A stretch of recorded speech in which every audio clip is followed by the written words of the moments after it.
This episode of the Farmers Weekly podcast is brought to you in association with Bayer Crop Science.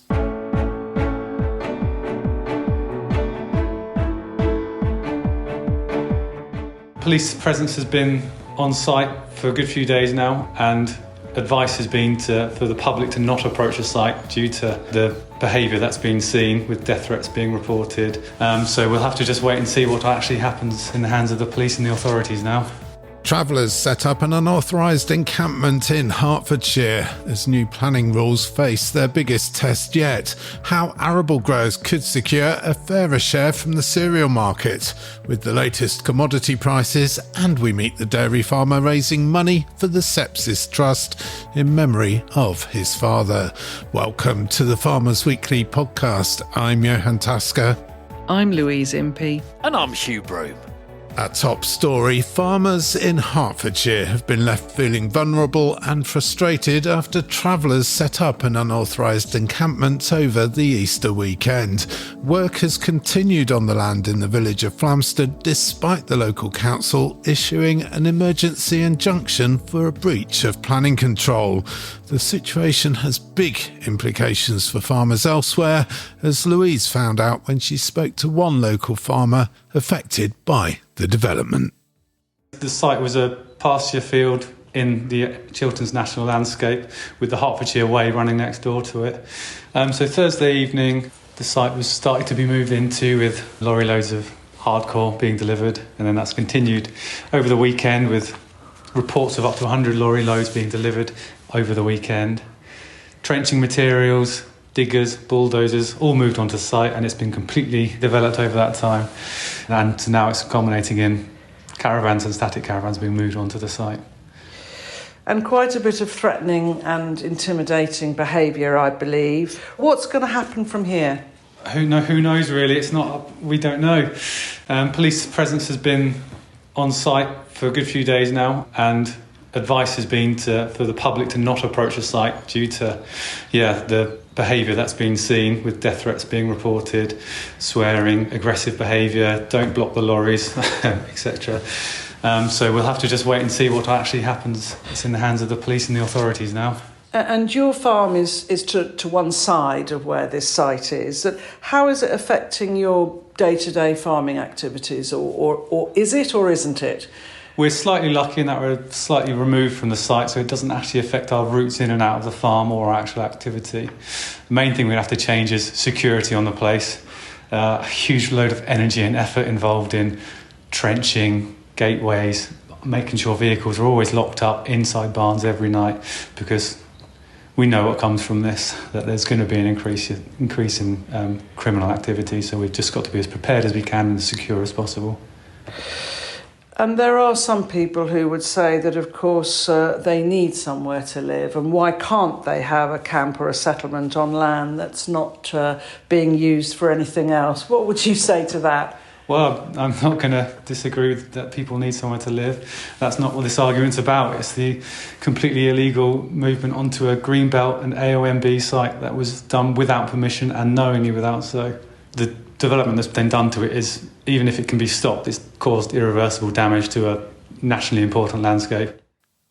A local farmer there speaking to Louise, asking not to be named, having witnessed one of these encampments being set up on neighbouring land. Development underway over the bank holiday weekend. We're joined now by Andrew Gillette, Chief Legal Advisor to the Country Land and Business Association.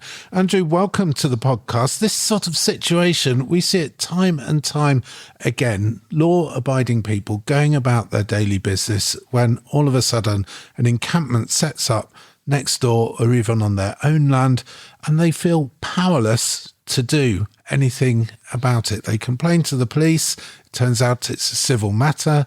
They can't get hold of the council because it's on the eve of a bank holiday.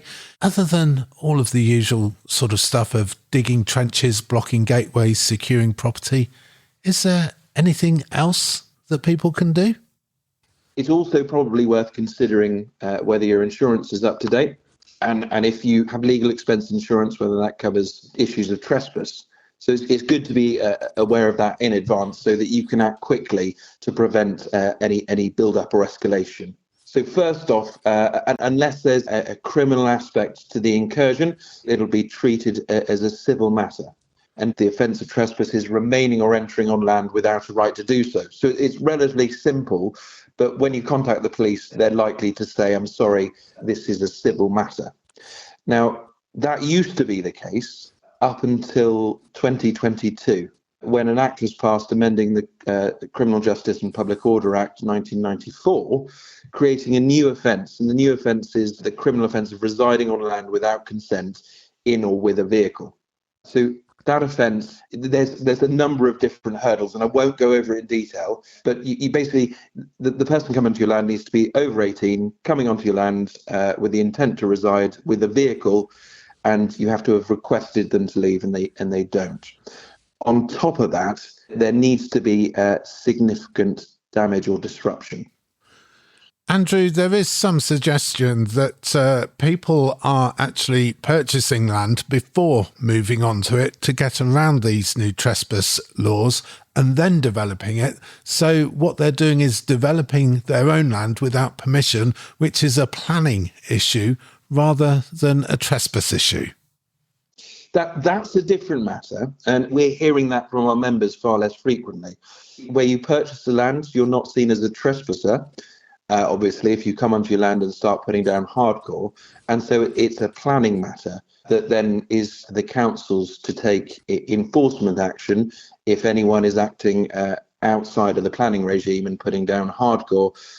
If you are a farmer that is concerned that's going on near your area, I think the first port of call would be to try and speak to someone from the council or your local councillor, who would certainly know the right person to contact. Because if that does happen, there are things that can be actions that can be taken by the council fairly quickly, and that has happened in a couple of these instances over the weekend, where the council has got on pretty quickly, issued an enforcement notice and a stop notice, and also applied to the courts for an emergency injunction to try and prevent, as far as possible, this work continuing to the point where it becomes more difficult to prevent it and more expensive to then to revert it back to a field if that's what is determined to be the right thing to do. Perhaps no coincidence that this took place ahead of a bank holiday weekend when council officials were winding down, were probably already on holiday. It makes it harder to take enforcement action. Well, anything I say would be pure conjecture, but I suppose if you're trying to do something without council enforcement, then picking a time of the year where there's guaranteed to be at least 3 clear days where there's no normal business activity within the council would be the least problematic for you wanting to undertake unauthorised works. Yeah, so I do agree with that. There is potentially a link. So once people have come onto your land and they are starting to develop it, what should you do as a farmer, as a landowner? If they do come onto your property, you should consider asking them to leave and remove the vehicles as well. Obviously, don't confront them, and if it looks like things are escalating, then certainly don't put yourselves at risk. Also, sensible to take photographs and if you can, make a note of number plates and any identification marks of any of the vehicles that are coming on, and make sure you do nothing to be seen as giving them permission. So, for instance, don't say, well, it's all right overnight, or don't supply any firewood, for instance, just because that can impact the police's use of some of the statutory powers if they decide that they are relevant. That's Andrew Gillett, Chief Legal Advisor to the Country Land and Business Association, with some useful legal advice there. And before him, a farmer talking to Louise, having witnessed people coming onto a neighbouring piece of land and developing it over the Easter bank holiday weekend. Louise, no surprise, I guess, that farmer wanted to remain anonymous. No, they don't want their names put to it at all. And I have to say, I totally understand that, because the whole thing has been extremely unpleasant, really.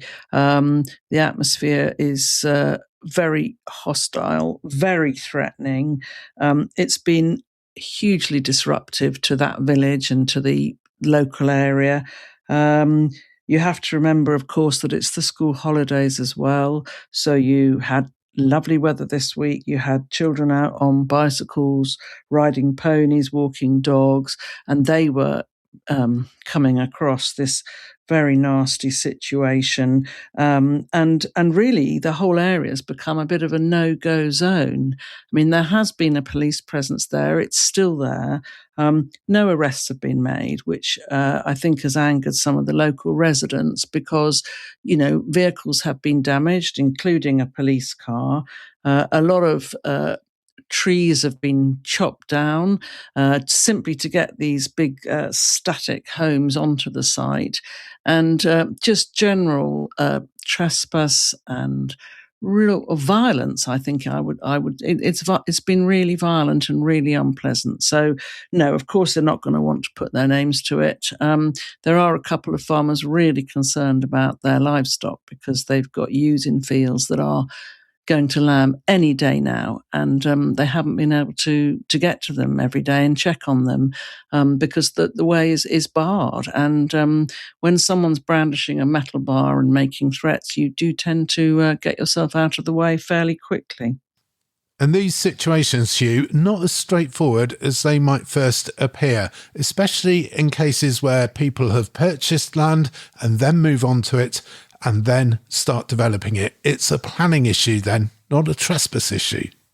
Yeah, exactly. And I think as you heard in the CLA audio, particularly since the law changed in 2022 when Priti Patel was Home Secretary, making it easier to evict people who turned up onto land with the intention of staying there in motorised vehicles, it creates a whole, effectively a criminal as opposed to it just being a civil trespass, it actually becomes a criminal matter. So it makes it much easier for the police and the landowners to move people on. I mean, this has gone on for a long time, though, hasn't it? Bits of land get sold off and people buy bits of land. And if they choose to do this, then that's what they've chosen to do. Obviously, it's very upsetting for Louise and her neighbours and everyone in that area and anywhere where this happens. There was a similar thing happened up the road from here back in October. It was a pony paddock attached to a very nice house in a very nice village.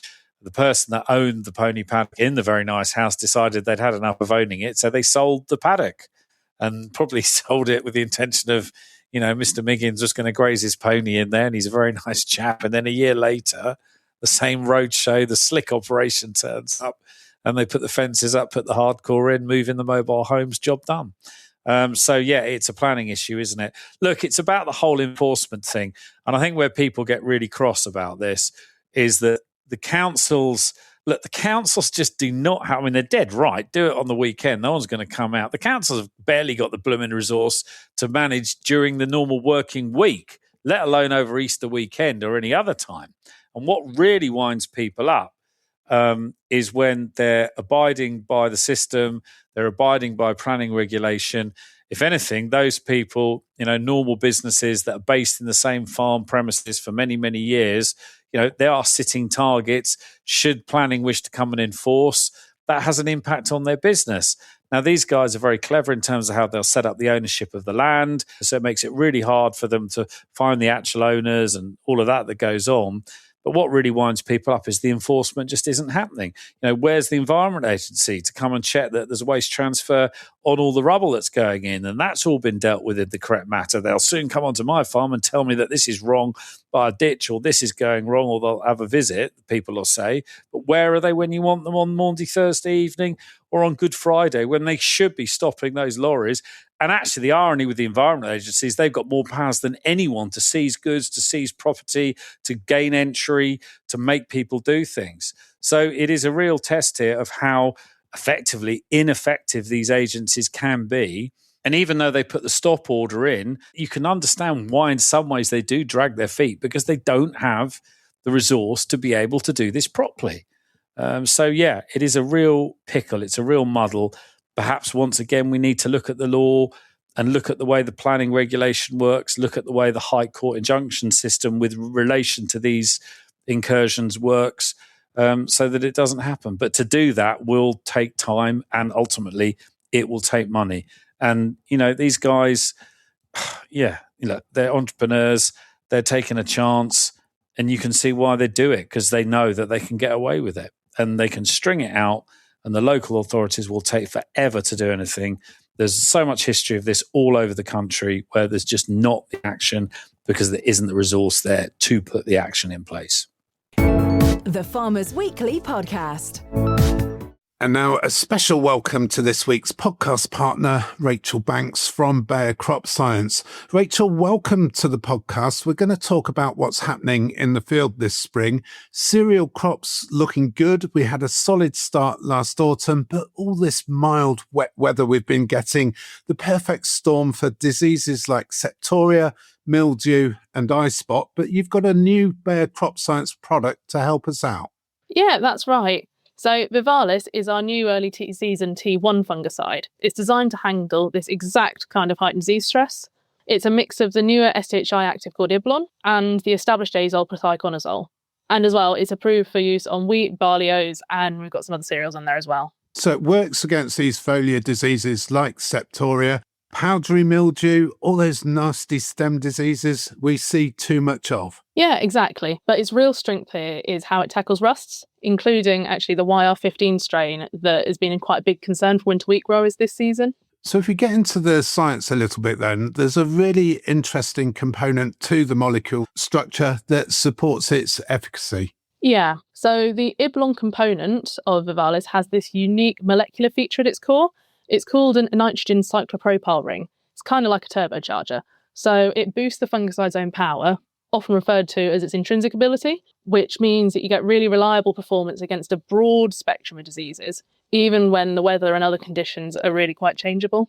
And you've some more good news too.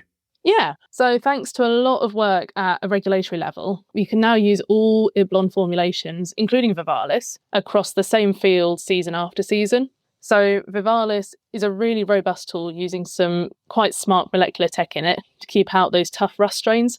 I'd consider it for your crop protection plans and definitely speak to your agronomist. Rachel Banks from Bayer Crop Science, thank you for joining us. Use plant protection products safely by reading the label and following all the safety precautions. For more information, visit our website cropscience.bayer.co.uk or speak to your local contact. The Farmers Weekly Podcast. Now, in last week's Farmers Weekly podcast, you may remember we talked about an article in the Guardian newspaper and Staffordshire farmer Clive Bailey, an advisor to Nigel Farage's Reform Party, calling for wheat prices to double. Good news perhaps for arable growers, but not such good news for livestock producers relying on cereal crops for feed, and indeed not good news for consumers who would see bread prices rise during the cost of living crisis. We said we'd try and get Clive onto the podcast to explain what his thoughts were, or we're pleased to say that Clive is joining us now. Clive, doubling of wheat prices, what's going on? What's your thinking? Well, yeah, I think the important thing here is to understand the context, and the comment that was kind of taken from that Guardian journalist was taken completely out of context. It was lifted from a thread on the Farming Forum where the debate that was going on was about how much government policy has the ability to affect prices that farmers receive. And wheat being an example, I made example that changes in government policy has the ability to as much as double commodity prices or the price of a ton of wheat. Now, that wasn't to say, for instance, I thought that was a good idea or what was needed. If it went on to say that actually, we don't want to see food price inflation, and livestock farmers wouldn't want to see the prices of their inputs increasing like that, it would have a big effect, and food inflation being a big thing, and we have to respect that the cost of food is a big deal for a hell of a lot of people that are struggling with that kind of cost of living crisis. But it was more just making a point that policy did have the ability to do that. Went on to say that what was missing and what we needed as farmers was more fairness in the supply chain, because the breakdown of where that ton of wheat or kilo of beef or whatever goes at the moment is far too weighted towards retail and processors. The example went on to talk about, there being around 10 pence or so's worth of actual wheat in a loaf of bread that then retails for £1.60, £1.80 for a loaf of bread. So even if you did double the price of wheat, you wouldn't be doubling the price of a loaf of bread, would you? You'd be putting up by that 10 pence or so. So, very much taken out of context and certainly not, part of Reform's kind of draft manifesto towards agriculture. They don't want to, they understand the importance of keeping food affordable for people. And we don't actually know yet, Clive, whether they will deliver, and that's the dilemma that we have with politicians.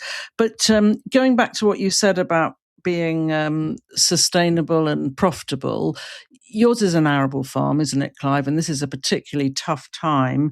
Look, if you look forward a couple of months, what does this coming autumn mean to you with the situation that we're in at the moment?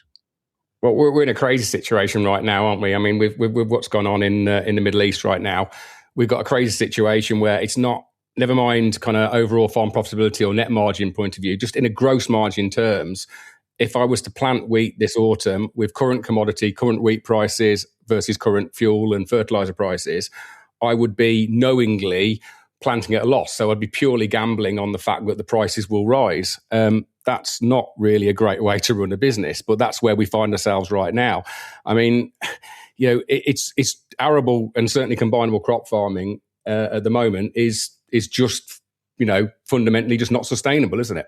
And that's a situation we find ourselves in. So something has got to change. This can't persist. So either commodity prices have ultimately got to rise with inflation. I mean, and there's a fair point there. I mean, there was obviously that kind of outcry over the idea of doubling the price of a ton of wheat. But if you go back, we're in prices right now are where they were, around the early 2000s. If you just applied inflation to them, you would be more than doubling it, already. So, but alongside that, our costs, our labour, our fuel, all the inputs, our fertiliser has all risen significantly. So it's a very worrying time, I think, for any combinable crop farmer, and that will obviously then have knock-on effects on livestock industry, wouldn't it, as well? So it's not necessarily about increasing those prices; it's about a more equitable share of the cost of food. A Staffordshire farmer, Clive Bailey, not so much calling for a doubling of wheat prices, but calling for farmers to receive a fairer slice of the cake, a fairer return from the price of wheat. And that call coming this week as Anderson's, the farm business consultants, put out their latest ag inflation figures, showing that ag inflation has risen sharply since the onset of the Iran conflict, with the cost of farm inputs rising by 7.6% annually, well ahead of inflation at 3% and well ahead of food inflation at 3.2%, and at a time when prices for agricultural outputs, such as wheat, are 6.5% lower year on year, a reduction that Anderson's analyst Michael Haverty describes as a clear cost of farming squeeze that the sector is now facing. Wheat, being a globally traded grain commodity, is going to be influenced by a multitude of factors. What is happening supply-wise elsewhere? There is a lot of wheat on the market at present. Supplies are relatively good, so that is going to have an impact on prices. The Middle East region, unlike what was happening back in 2022 with the Black Sea Ukrainian region, Middle East is not a major producer, so it won't have a significant effect on grain prices in that regard. While some are calling for significant increases in wheat prices, given the increase in costs, I don't think it's going to work out like that in a globally traded commodity. Difficult for farm gate prices here to increase and for UK producers to remain competitive. But I guess farmers here could still receive a bigger slice of the cake if things were slightly different. Do you see, Michael, food prices increasing because of the conflict in Iran? Food inflation is on the rise. In a macro context, yes, there will be pressure, and we're certainly seeing it as another episode of a potential cost of living. It will be feeding through in terms of the food commodities. More importantly, in many contexts, it will also be feeding through in terms of transportation costs, in terms of energy, fuel costs that will be used as well in processing facilities. Also, all of those elements will be adding pressure on margins, be that at the processing end, be that further on in the supply chain. So one would anticipate as a result of that, there will be inflationary pressures experienced on the consumer side as well. And one would anticipate that coming through in the price index for food, the CPI food index, over the next few months. That's Michael Haverty from Anderson's Farm Business Consultants. On the latest ag inflation figures, farm input costs up by 7.6%. Hugh, farmers having to pay more for inputs, not getting any more for the price of wheat, for example. Clive Bailey, though, setting the record straight, not necessarily calling for a doubling of wheat prices, but calling for farmers to receive a more equitable share from the marketplace. Yeah, look, when we spoke about this the other day, we said that he was misquoted. It's not surprising. He's a reform advisor. This was an article in the Guardian newspaper written by Helena Horton. And the Guardian obviously likes the idea of a headline where they can say reform farmer advisor wants to double the price of your wheat. You know, in your city dwellers, at the till, you'll be paying more. But what Clive was saying, yes, the price does need to be higher. We know that arable farmers need more money to come into the farm, whether it's through a higher wheat price or a different support system. The current situation is completely unsustainable. We know that. And Louise, arable growers out there in the field this spring, cracking on with field work, burning diesel, spreading fertiliser, really going to be feeling the impact of this 7.6% ag inflation across the board, but diesel and fertiliser prices spiking much higher. Yeah, they are climbing, and everybody is very aware of that. Of course, a lot of this field work has got to happen now. These crops are already in the ground, and in fact, they're looking really well. So they are carrying on for now. That figure, I think, that Michael gave us was 7.6%, wasn't it, input inflation? So that's double the sort of national rate of inflation. And of course, the issue for on the arable side is that grain supplies remain ample. So grain prices are still subdued. We haven't really been seeing much movement there.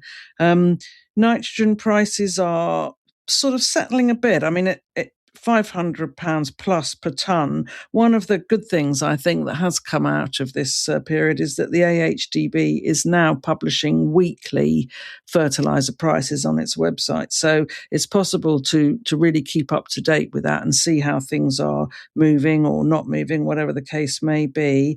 As Hugh said, these energy costs, or the diesel cost, is just infiltrating everything, isn't it? So, for example, if you're making use of contractors, of course, all their fees will have gone up because they're having to pay so much more for their diesel. So the maths is still looking really rather scary for arable farms, and interesting to hear that Hugh on the livestock side is seeing some increases that he doesn't want to see as well. So nobody is going to be immune from this. And of course, the ceasefire that we have in place at the moment, that is still a very fragile situation, isn't it? So we really don't know what's going to happen from here.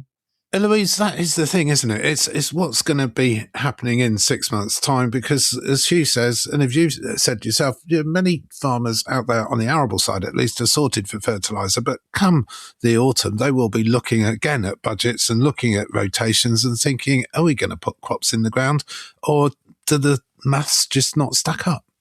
It's very difficult to know where things are going to go from here, but there will be people who are saying, really, should I be drilling this autumn? The other thing, of course, is that fertiliser has always been a forward market. So we usually start buying fertiliser in June or thereabouts when the price comes out and take it from there. Well, I doubt many people are going to want to do that in the current circumstances. So I'm not quite sure what that means for that whole market because, of course, it is a global market. It's not just fertiliser used in the UK. So that's another consideration, and one which I really don't know the answer to. It's making the maths work, isn't it? And the maths at the moment on these commodity crops doesn't look great when you look ahead to this coming September. The Farmers Weekly Podcast. The Farmers Weekly Podcast.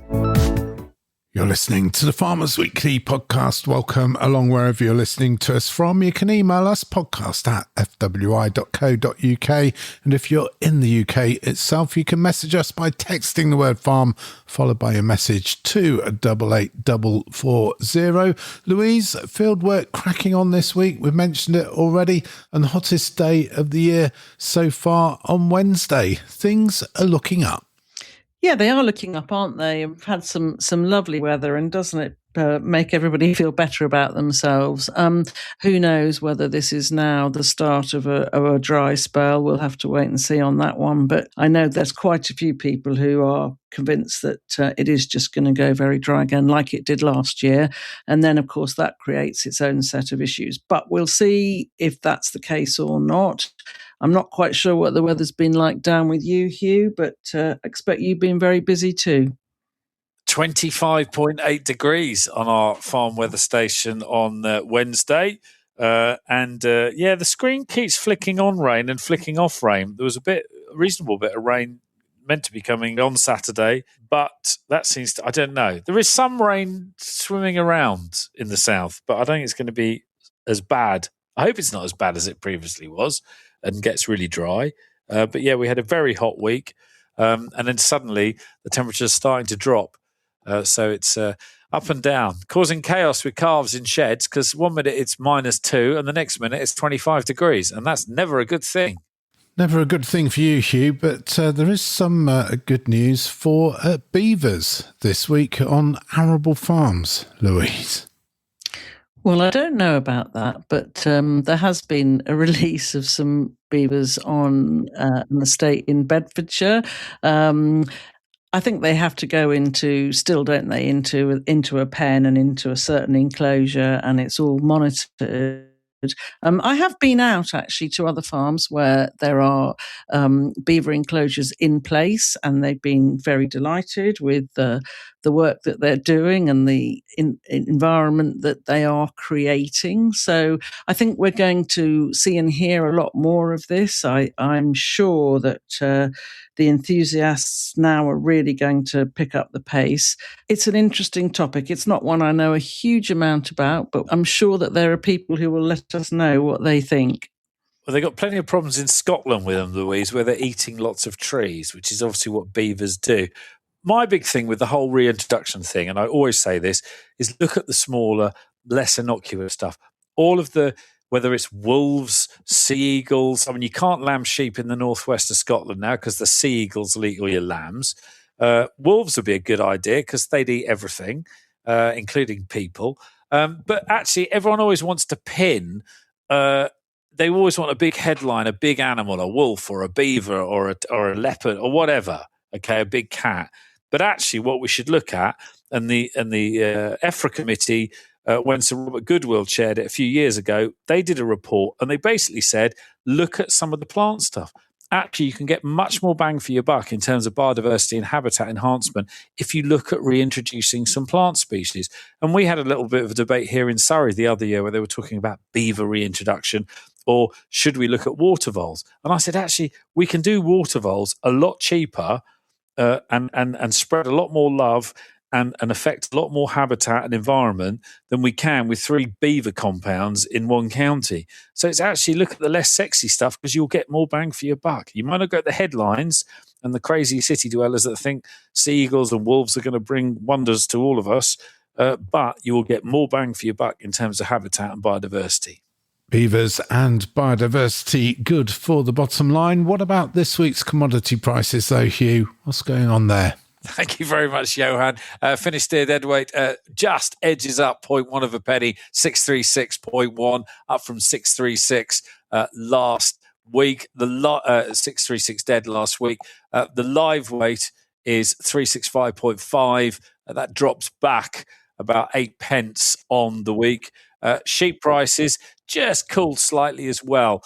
865.5, the SQQ on the dead weight this week, back from 867.3. The live weight, back a penny, 412.4 on the SQQ live weight. Pig price stands on this week, 182.3. To the arable markets, and there's a little sort of soupçon of cheer and £5 here and £5 there last week, which may have vaguely lifted the spirits of any arable farmer listening, like a pretty poor glass of Blue Nun. And it certainly has a bit of a hangover now. It's just edged back, I'm afraid. You're having the Blue Nun hangover. 167.1 is your spot feed wheat price, back from 170 last week. Milling wheat, 181. That drops back £2.50. Feed barley, 152.2. That's back a couple of quid. Oilseed rape, 439.6. That is back £5 on the week. There is no price on feed peas. In fact, the feed pea market has been severely disrupted, obviously.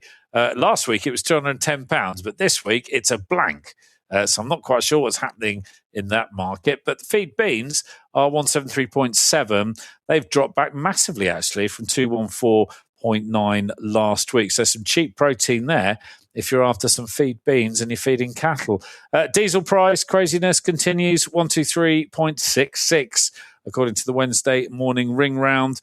That's jumped up best part of 6 pence on the week from last week's average, which was 117.71. A year ago, let's depress you. You could have had a litre of diesel for 66.7 pence.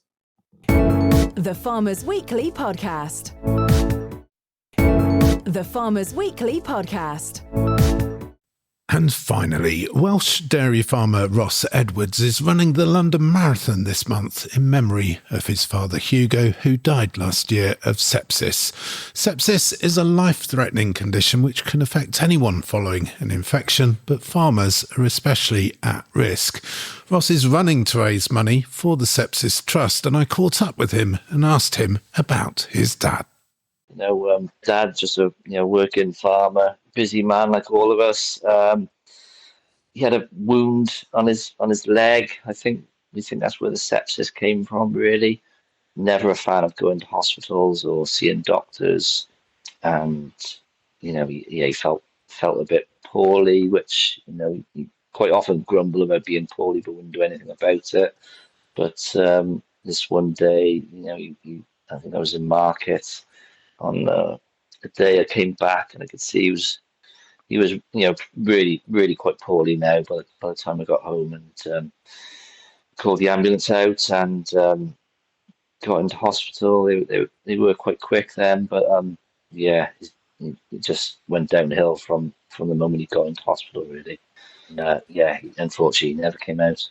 And I was quite keen to do something to raise a bit of awareness in the farming community for the UK Sepsis Trust, and we do seem to be a bit more at risk in the farming community.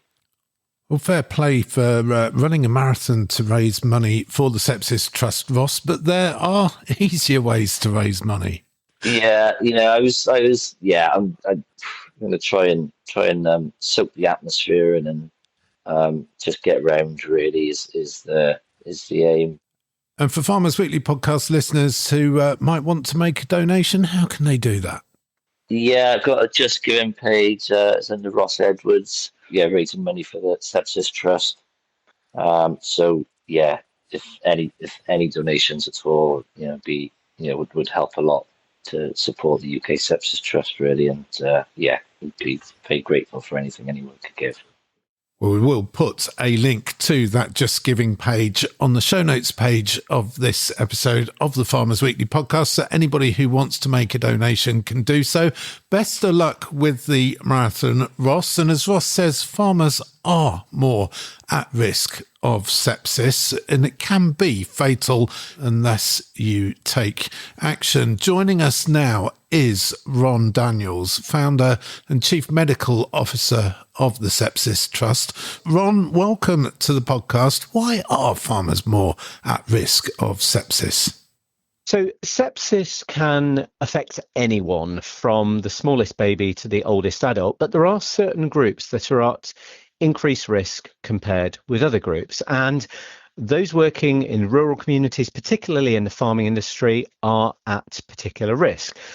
There are a number of reasons for this. And the obvious one is that about 10% of cases of sepsis arise as a consequence of infection in a wound or a cut. And obviously, those working in the farming community are at very heightened risk of minor skin injuries, which can predispose to sepsis.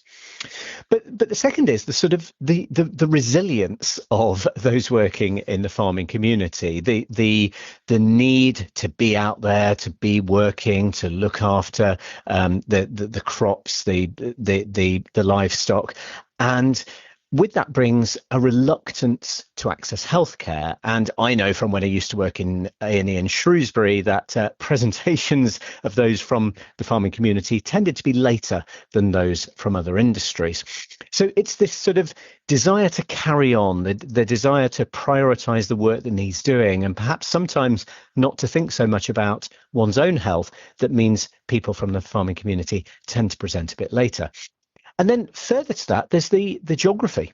The geography meaning that, by the very nature of farming, they are often further away from hospitals. So even when they do decide to present to healthcare, that presentation can be further delayed by geographical constraints. So for all of these reasons together, but possibly the one for which the behaviour we can change best is the resilience and the reluctance to access healthcare, it does place those in the farming community at greater risk of poor outcomes from sepsis.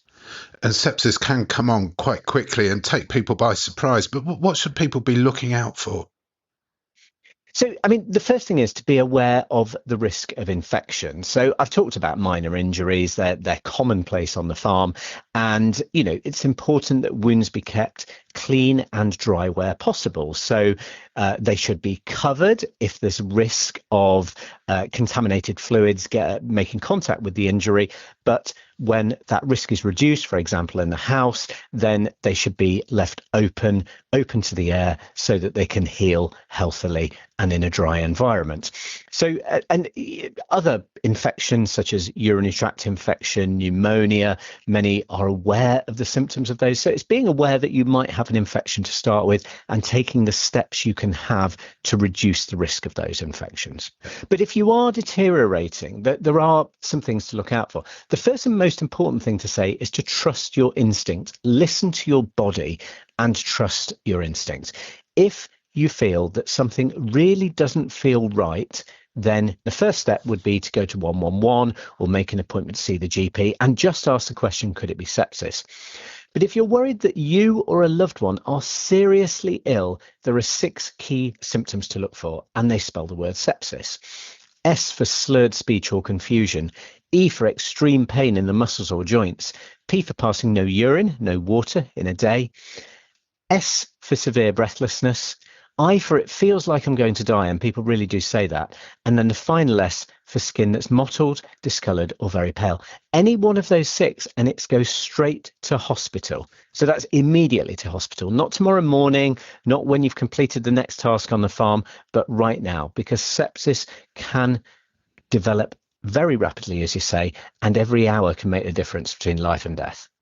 A lot to remember, Ron, but you do have a special area on the Sepsis Trust website, especially for farmers. Yeah, absolutely we do. And those resources were funded and co-developed thanks to the generosity of NFU Mutuals. And it followed the tragic death of a young farmer in the northeast. And, her death brought about this desire from NFU to really highlight this issue. So we've produced some resources, including a short film that can help to highlight the risk in rural communities. And give us the website address, if you will. Yes, absolutely. So the website is just sepsistrust.org, and all of the relevant information is on that. That website address again, sepsistrust.org. Thank you very much, Ron. And before Ron, we had Ross Edwards, dairy farmer Ross Edwards, running the London Marathon in memory of his father, Hugo. Best of luck again to you, Ross. That is it for this episode of the Farmers Weekly podcast. We do hope you've enjoyed what you've heard. If you have, please do subscribe to us wherever you get your podcasts. And if you've really enjoyed what you've heard, please do leave us a 5-star review. We'll be back next week with all the latest news, views and analysis of all the big stories affecting UK agriculture. But for now, until next week, I'm Johann Tusker. I'm Louise Impey. And I'm Hugh Broom. Thank you for listening.